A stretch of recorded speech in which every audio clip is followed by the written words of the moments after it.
So, all right, let's get going here. If your faith has no room for suffering or waiting, you might have a God you can control, but not a God you can trust. I want you to write this down. First 40, second 40, final 40. Put this in your phone. If you're on a piece of paper, create some space between those three statements. The first 40, the second 40, and the third 40. First 40, second 40, and the final 40. I think one of the most misunderstood and not understood aspects in Christianity is what does it mean to follow God? And let's just be honest, on a real surface level, it's quite simple. It means to go wherever he's going, to do whatever he's doing, and to know where he is. Because when you know where he is, then you know how to go. But there's so much complexity to it as well. There's so much complexity because as I look back on my own life, and let's say 10, 15 years ago, I was following God with everything. And then today I go, man, it looks so much different today than it did 10, 15 years ago. So it naturally begs the question, was I following him then and now I'm following him now or not? I don't really have an answer to that, but what I do know, and I love it, it's summed up in an old Catholic mystic named Thomas Merton. He says something to this effect. God, I think you take delight in the fact that I'm following you with the best of my ability, even if I don't know what I'm doing in the process. I want to challenge you, one of the misunderstood, and maybe not understood aspect of our following God is actually what does it look like to follow him? Today I want to continue the conversation that we talked about last week of the paradox of waiting and suffering. If you weren't here last week, I encourage you to listen to it on the podcast. It is definitely my most vulnerable, raw talk I could potentially ever give. I don't think there's anything more raw or more vulnerable than that. You see, culture has taught us to master the external appearance of what it means to follow God. It can be from wearing t-shirts of what you believe in. It could be the music you listen to. It could be the inspirational quotes that you post on Instagram. It could be all the things we do on the outside. But the kingdom is more concerned about what's happening on the inside than it is on the outside. Now, that doesn't mean what's on the outside is not important, because in all reality, that should be an overflow of what's actually happening on the inside. The challenge is we sometimes think if I make it look like I'm following God, then I must be following God. And the reality is, no, you will know if what's happening on the outside is resonating with what's happening on the inside. If there's a dissonance, and that's okay, because that's the invitation that Jesus says, come closer. I'm going to fix the dissonance between what's happening here and what's happening outside of here. In all reality, that should be an overflow of what's going on in here. Kindness should not be something you're instructed to do if it's truly something that's a culture inside of you. Generosity should not just only stay in the confines of obedience. It actually should move into a space of like, this is an overflow of me following God. This is a natural response, not out of performance, but out of relationship. And this is the journey of what it means to follow God, is to continually be in a process of reformation, transformation, awakening of what's happening inside of you and the natural overflow outside of you. Now, let's be honest. How many are thankful that there are laws in place? Because sometimes the law kind of tells you this is how you should be. And if we go backwards a long time to the 10 Commandments. It's never been about grace versus the law, which we can sum up in the 10 Commandments. It's been grace versus sin and death. Law is just a lower standard. And this is where we have to remember when it says, do not murder, do not steal, do not covet, do not take another man's wife, do not steal people's goats, do not lie. All those things, we have somehow projected that to be the higher standard of what it means to follow God. I want to propose to you that is the lowest standard of what it means to follow God. That's not the epiphany, the epitome, the pinnacle of what it means to follow God. That is actually the lowest standard. And before the cross and before the death and resurrection of Jesus, God instituted what he calls the 10 Commandments. And we have taken that on from a historical standpoint and those 10 commandments were to show you how to be a decent human being in this world. In the midst of your brokenness, dysfunction, in the midst of all the things you're navigating, the internal turmoil, God says, hey, at the end of the day, stop murdering people. Why did he say that? Because that wasn't the norm. Stop stealing. Okay. All these things were an external instruction to teach you of what it means to actually follow him. But it wasn't until the cross, it wasn't until the death and resurrection of Jesus where grace was made available. And this is what I want you to get as we get into today's talk, is that he is after the transformation of your inner world more than your external world.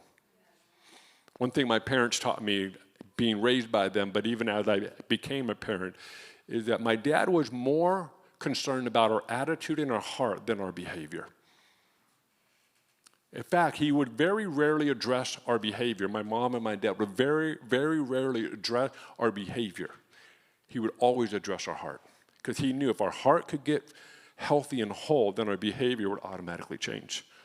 And I think some of our systems that we set up and some of our homes, some of our relationships are designed to behavior modification, not heart transformation. In fact, I would venture to say sometimes when you hear people like me share and do talks like this, you might be hearing it out, I need to adjust my behavior.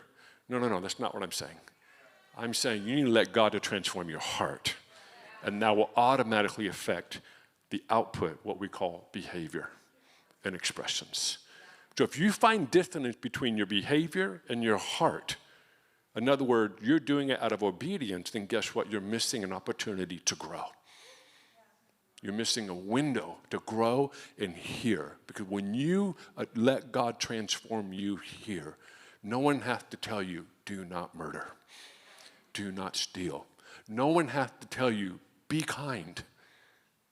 No one has to tell you, be generous. Why? Because when that transformation takes place deep inside of you, guess what? A natural output of that is kindness, generosity, thoughtfulness, the ability to fight for people, the ability to do things that you could not do prior.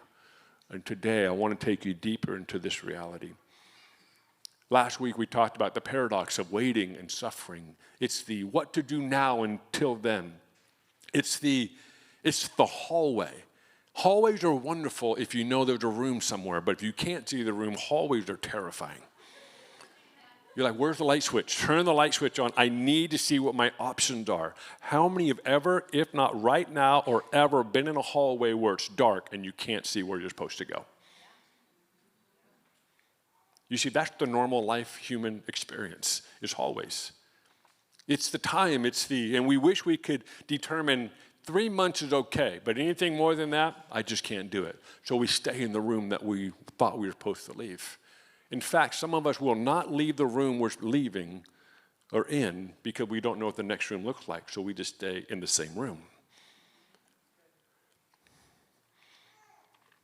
One of the struggles that we have as humans, especially when you believe that God is the God of breakthrough, He's God of miracles. He's the God that kicks down walls and chases after you. One of the dilemma dynamics we have when we believe that is there's this other side, and I don't want to call it the shadow side, I'll just call it the other side of the coin is when that's not happening, what do you do? And that's the dilemma we all have in. We have this paradox in this. There's a really beautiful metaphor that actually was originated in someone's reality, but now it's become our everyday metaphor within the church and even outside the church. It's this metaphor of the wilderness. How many have ever used that term to try to describe the season you're in? I'm in my wilderness season. And we laugh at it, but it's true. It's like, man, the wilderness, the wilderness. But that actually originated by someone's life and story, and now we just use it as a metaphor. And if you take the wilderness metaphor, you can actually look at 3 different phases of this man's life that we're referring to, named Moses. There's Egypt, which is slavery and bondage and control. And then there's wilderness, which was the space before the promised land. The promised land is such a highly used metaphor. It's used across humanity, outside the church and in the church. I'm going to my promised land. It's just the easiest thing to try to describe. I'm going somewhere. And here we have a man who actually walked through the first 40 years of his life, the second 40 years of his life, and the final 40 years of his life. And today I want to walk you through some things to show you, I believe would be helpful in the paradox of waiting and suffering as we live in these hallways. In Israel's story, it was the space between two civilizations. It was the space between two realities. But nonetheless, they were in the wilderness. We often move to new cities, change job, change relationships, and guess what? We're still there. Have you ever noticed you can't get away from yourself? How many have tried to get away from yourself? Thank you, Alvin. Alvin, the honest one here. How many have changed the job thinking I could get away from myself? I can step into a new space, but if you don't actually meet you, guess what? You go everywhere you go, no matter how many changes you make. Some of us have experienced the adverse side of this decision. We changed job, changed relationship, changed cities, changed churches. We just made all these changes, and the first few months are wonderful, like, new season, finally, I've been waiting for this. And then when the hype wears off, guess who you meet? You. And guess what? You're the same person. And like, why are the same things happening now that were in my last season? I thought I changed all of it. No, you changed the scenery. But you are still you. Have you ever noticed how many conversations you have with yourself? I don't know about you, but I am talking to myself all the time. It's a three-way conversation. It's me, myself, and I. Sometimes God's involved, but I don't know. Sometimes it's just a lot of Eric talking to self. It's amazing how many conversations that we have. And until we can introduce ourselves to ourselves or be introduced to ourselves, guess what? We will just continue to repeat Egypt over and over and over. If you have your Bible, turn to Acts chapter 7, start in verse 20. I want to read a portion of Scripture that will do justice on the story that I'm trying to unpack in a fairly efficient manner, especially with time. Acts chapter 7, verse 20. I'm going to read all the way to verse 34. At that time, Moses was born, and he was no ordinary child. For 3 months, he was cared for by his family. When he was placed outside, Pharaoh's daughter took him in and brought him up as her own son. Moses was educated in all the wisdom of the Egyptians and was powerful in speech and action. When Moses was 40 years old, he decided to visit his own people, the Israelites. He saw one of them being mistreated by an Egyptian, so he went to his defense and avenged him by killing the Egyptian. Moses thought his own people would realize that God was using him to restore them or rescue them, but they did not. The next day, Moses came upon 2 Israelites who were fighting. He tried to reconcile them by saying, "Men, you are brothers. Why do you want to hurt each other?" But the man who was mistreating the other pushed Moses aside and said, "Who made you ruler and judge over us? Are you thinking of killing me as you killed the Egyptian yesterday?" When Moses heard this, he fled to Midian, where he settled as a foreigner and had 2 sons.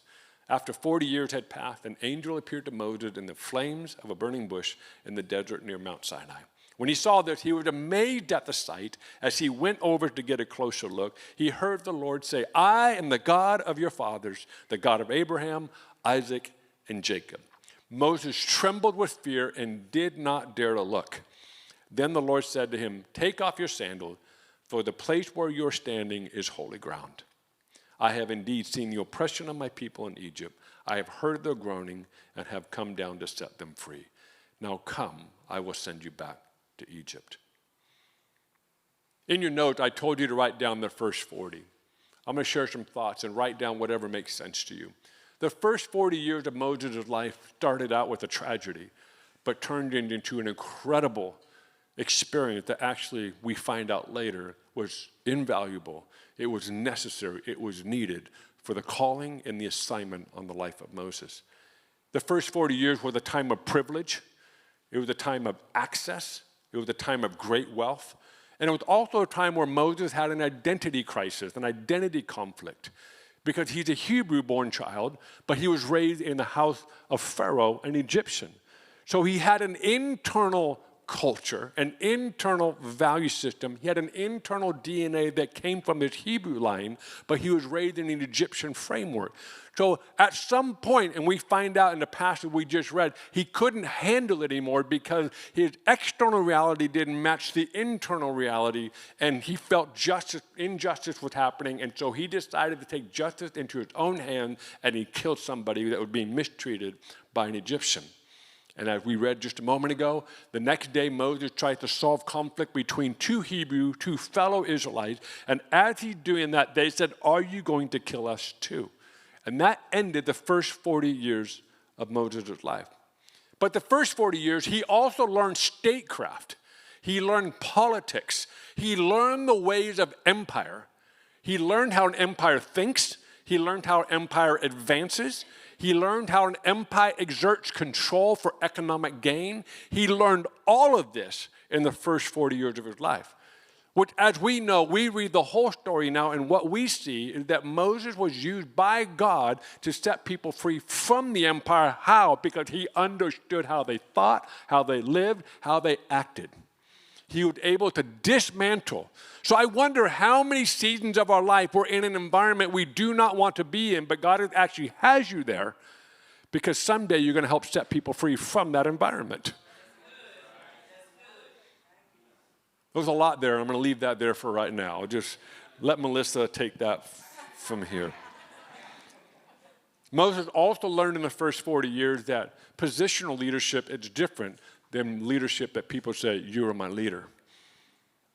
You see, he thought when he tried to solve the problem with two Israelites, two fellow Hebrew brothers, that because who he was, they would respect it, and they did not respect him. You see, there's something in leadership. Sometimes we think if I have the position or the title, people will listen to me.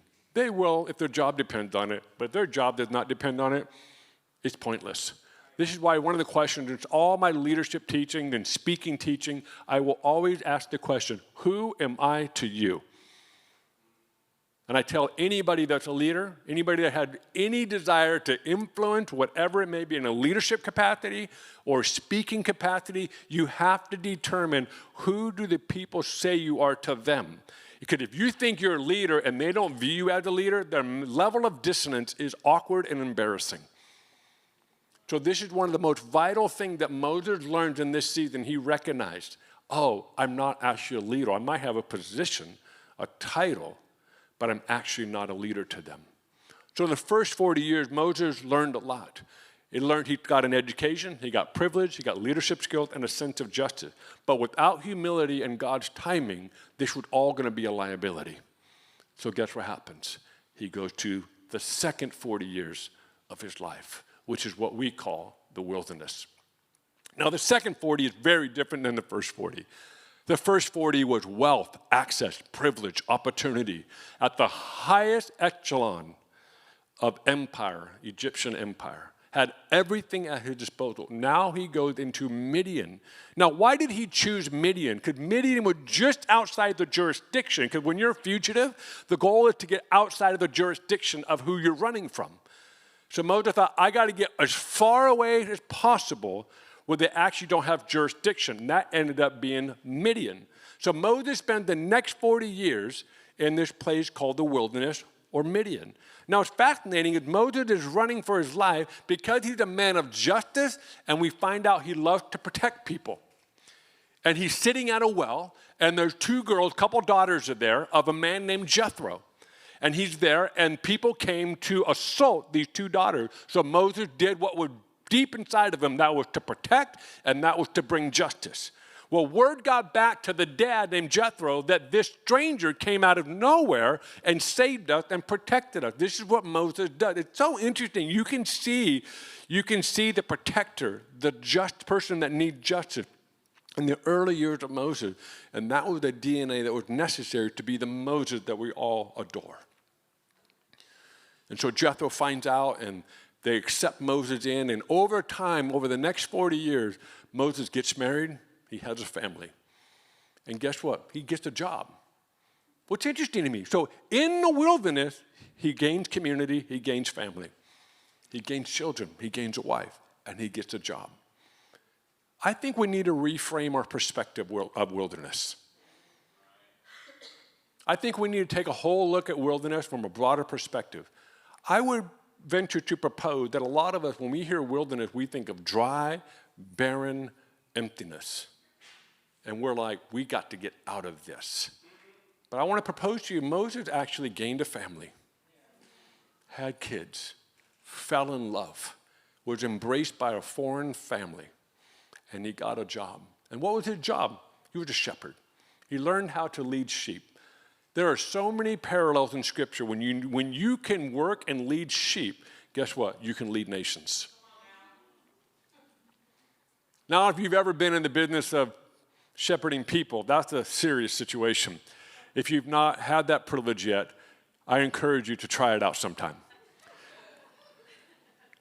Shepherding people is no small task. And the parallels are pretty amazing when you talk about shepherding sheep. And so Moses learned how to lead sheep. He learned how to direct them. But it would be so much easier if he was in the district of the Nile where there's lots of water and lots of food supply. But because he's in the desert, in the wilderness, he now had the task of finding out, how do I lead hungry, thirsty sheep to where there's water and to where there's food in a land that barely has any of that? That's how leaders are made. It's how to find oasis in the desert, how to find food where there's no food. And I want to tell you what, one of the greatest lessons you and I can learn in the hard seasons of life is to recognize there is water somewhere, I just have to find it. There is food somewhere, I'm just not looking in the right places. And the challenge is we often use, well, I found food in the last season this way, I found water in the last season this way, and we try to find it in this season, and it's a completely different environment. I've said this before, but what nourished you in the last season will not nourish you in this season.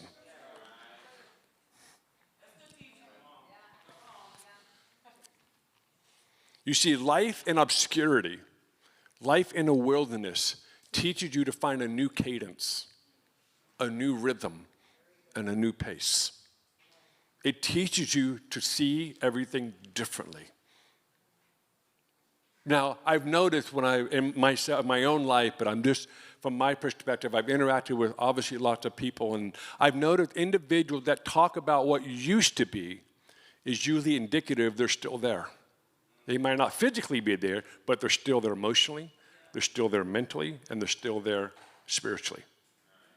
Until you're willing to let go of what was, you will never be able to move into what's becoming. It's one of the greatest, hardest, I wish it was easier, but how many know it's so complex? Some of us, our identity is so rooted in last season, we're afraid to let go of our identity.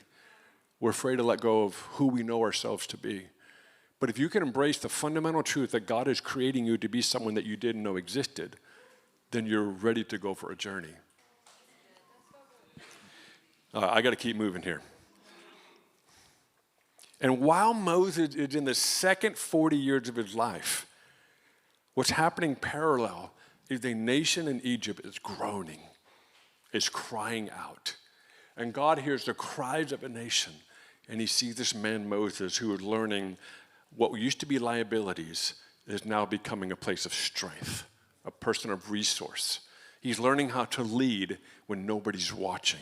He's learning how to create a family. He's learning how to find food and water in places that no one knew it existed.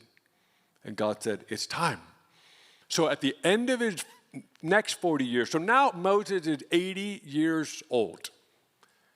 Moses is out. He's walking the desert, doing what he does. He's got a beautiful family. He's got kids. Got a job, leading a sheep. And all of a sudden, there's the burning bush, the famous story where the bush that talks. Imagine talking to a bush. Some of you can, because you talk to a lot of things. But imagine talking to a bush, and not just talking to a bush, the bush is talking to you now. What's so interesting to me is that this is the first record of God talking to Moses. There is no record in Scripture for the first 80 years of Moses' life that God and Moses had a conversation. Think about that for a moment. This man that we adore, love, he'd never talked to God once. And God said, now's the time. So it just brings up some thoughts I have. One is Moses was in the wilderness with no God. We go into the wilderness with God. Which one would you choose? I would choose going into the wilderness with God. But Moses somehow was able to navigate the complexities of 80 years of existence without relationship with God. And what I love is God introduces himself 80 years in, which begins the final 40 years of his life. Moses lived to about 120. Something about 40 that I think is beautiful. What I want you to understand is that God is active in the silence. God is working on your behalf. When you look at Moses' life, we get the luxury, the privilege to read his story and see how God is touching the very beginning when he protected him from the genocide of baby boys at birth. He protected him here. He had orchestrated this, but Moses had no idea. Moses is just living his life. What's my point? God is active in your silence. God is active when you think nothing is happening. We have no idea how involved God is in our life. I have a friend, Candace and I have a friend who lives in Dubai, and we've mentioned we love it. It's one of my favorite cities in the world. It's one of the largest, fastest, most technologically advanced cities in the world, and it's an experience. It's loud, it's full, lots of people, lots of stuff going on. And our friend that lived there, him and his wife at the time flew out to meet us in California when we still lived in Redding. And at the time, Candace and I had bought 15 acres just outside of Redding, and we had a house, and it was just beautiful, our little oasis. We didn't need to go on vacation, because going home every day felt like a vacation. That's how much we loved this property. And my friend flew in, he rented a car, and they drove into our driveway, and they get out of the driveway, and we hadn't seen them for a while, and they get out, and he starts doing this to his ears. He starts like trying to unclog his ears. He's kind of, blowing his ears, and man, my ears are clogged. And then he made this comment. He said, "The silence is deafening." That's the title of today's talk. The silence is deafening. He had no framework of what it was like to hear nothing, because he lived in a world with so much noise. You see, sometimes God needs to remove you from the noise of Egypt so you can learn to hear what his voice sounds like.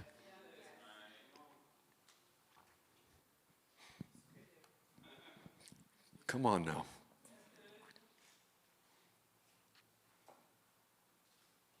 Moses learned firsthand God provides even though there is abundance in the previous life. The wilderness has, give me a couple minutes and I'm going to land this thing. The wilderness has this amazing ability to reveal who you really are. The wilderness had this amazing ability to introduce to yourself a part of you that you didn't know existed. You see, Moses needed to learn to live and lead from God's presence and not from the amenities of the empire, and not access to abundance and privilege and opportunity. And this is what we see in the second 40 years, which by the time you get to the last 40 years, and I'm going to share one thing about the last 40 years. Moses' first wilderness was the same geographical location as the wilderness for Israel. I find that incredibly fascinating. Why do you think Moses could lead them into the wilderness? Because he had already been there. He had already scoped out the land, unknowingly scoped out the land. He knew where the watering holes were. He knew where the food was. He knew where to hide. He knew what journey to take, what trails to follow. He knew what to do. Why? Because he had already been there. I believe the kingdom needs people that are pioneers of wilderness seasons so you can lead people through those seasons. The reason why I can stand up here and share with you my most vulnerable story, because I've been living in that wilderness for 49 years. Guess what? Now I can, hey, I'll show you where the watering holes are. Follow me. I'll show you where I quenched my thirst. I was starving for years. Guess what? I went over here. This is where I found my food.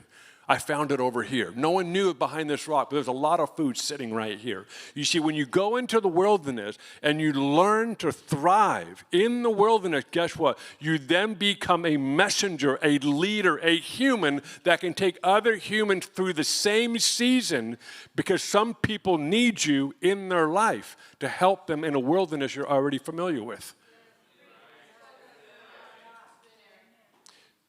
If you take a step back and look at what God's doing on the earth, and you have any ounce of desire to participate in seeing people come to God and experience who He is, we need Moses that have already been there to lead people through the wilderness, out of Egypt, through the wilderness, into all the promises God has for them.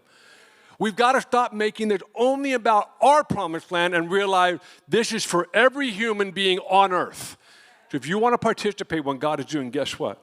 You get to play a role in leading people through and all the way to their promises.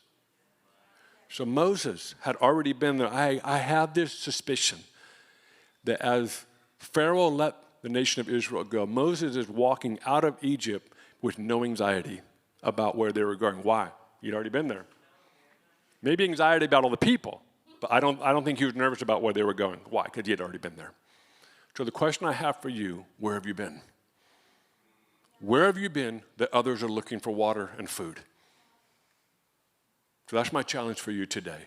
And the continuation of the paradox of waiting and suffering, that space in between, guess what? God is taking all your liabilities and making them strengths. God is taking all the spots that you need to grow in so you can lead nations and lead people to freedom. Why don't you stand?